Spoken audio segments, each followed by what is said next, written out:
Полицейские из близлежащих улусов и города Якутска разделились на 23 команды для того, чтобы посоревноваться в силе, скорости и боевой подготовке. В этом году соревнования проходят в два этапа.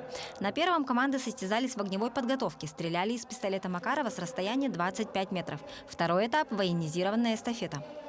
К нам прибыли сотрудники из таких территориальных органов, как Мегино-Кангаласский, Намский, Чурапчинский, горные районы. Этапы соревнований будут следующие.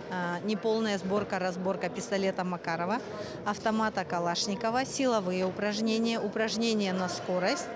И в этом году мы добавили новый этап. Это в свете всех подготовок специальных, действиям в специальных условиях будут перенос раненого, а также силовые упражнения. Младший сержант полиции Сергей Тукачев приехал из Кобяйского улуса.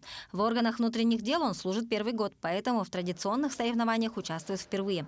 Однако в спорте мужчина далеко не новичок и настроен на победу. Раньше занимался боксом, легкой атлетикой, стрельбой. Приезжал сюда в Якутск на республиканские соревнования по стрельбе. В соревнованиях в эстафете участвую первый раз во втором этапе. Участвую именно в этапе подтягивания на время 20 секунд. Готовился около 2 недель, довольно-таки долгий срок. Потягивался раз 18, но будем рассчитывать, что получится больше, около 20 раз. И пускай победит сильнейший.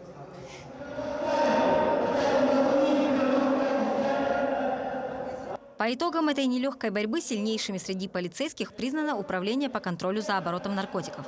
Ну а среди сотрудников внутренней службы первое место завоевала команда информационного центра. Мария Кардашевская, Григорий Хлопков, Якутск.